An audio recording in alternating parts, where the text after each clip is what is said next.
I started college here at Otterbein, and it's been great. It's been amazing and mind-blowing and liberating in this absolutely horrible shitty mess. Between my house and my long-term boyfriend's house, his name is Keegan, was about 31 minutes. And then from his house to Otterbein was only about 12. I thought, 43 minutes isn't horrible. The day before I moved in, I was packing all of my things, and I got horribly sad. I saw all of my things being moved from my room to the basement, just around 7 feet away from our kitty litter and our washing and our dryer. I figured I won't be home that often.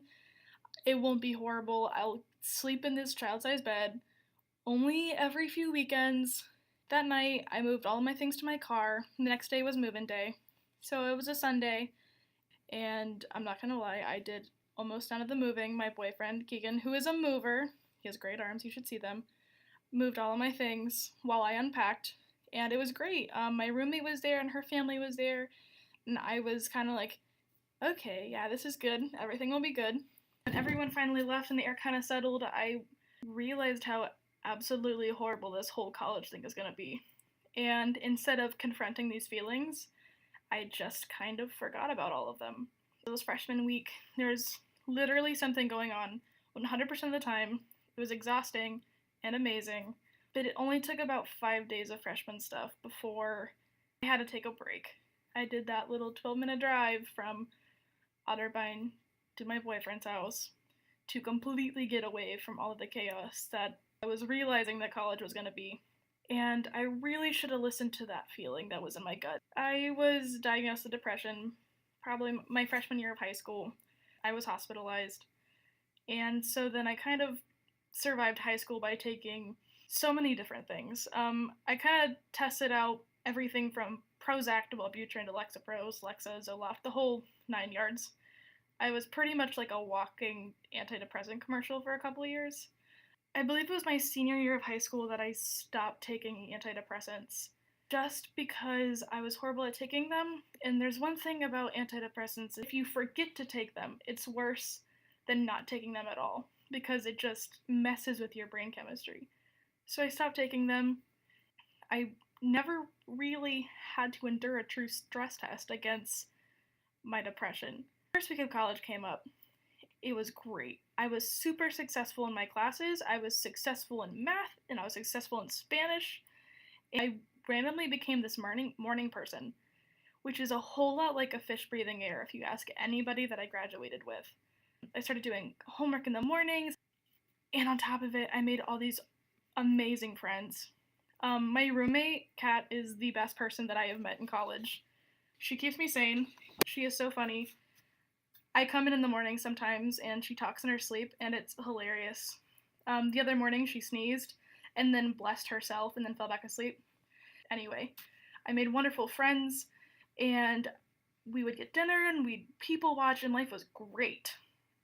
And then my cat died, which, if anyone knows me, they know that cats are my absolute favorite animals. I now have a cat tattoo. My cat was like my coping mechanism at home, so I can go ahead and say that I cried. I really miss how his hair felt, and I missed how good he smelled. And I was absolutely devastated. This was around the same time that I was about 2 months into an illness. It just kind of hopped between having the common cold to having mono, to having the common cold, to having a stomach issue, to being sick again. I seriously had the common cold probably 3 times. But I caught mono, a month into school, and when I couldn't get out of bed and I was sleeping all the time, I just thought, okay, yeah, it's the mono. It's fine. I'll get over it. And then not getting out of bed turned into missing classes. And I should have saw that my immune system was deteriorating because I was super anxious all the time. But I just kept blaming the illnesses. Eventually, I just couldn't get out of bed, and I was sleeping all the time. My roommate, Kat, who is wonderful, I hated her for wandering around our room and making too much noise at 8 o'clock when I was trying to depressive sleep. And all the people who lived in our lobby who laughed a little bit too loud, and all of the cliques of people, from the drama people to the art people, they were all horrible, and I hated all of them. I'd like to fast forward a little bit, but not fast forward too much because I'm only 3 months to college. I'm struggling to do homework. I've missed more classes than I'd like to admit, and I'm wearing the same sweatshirt probably a week in a row, and I hope no one notices. I just kind of watch my phone light up, and people ask, "Where are you? You want to get lunch? Are you feeling okay?" But I just kind of let it ring. And I'd like to say that I recognize that being a freshman in college is an American rite of passage. So I feel a need to suppress everything that I'm feeling. I don't want any of my friends to worry. I don't want my mom to worry. I don't want her to know. I don't want her to have to do another repeat of my freshman year in high school. And I crave being home. And I crave my mom, my animals, my family. And I'd hate to admit that I crave the litter box. It's only a few feet away from my bed.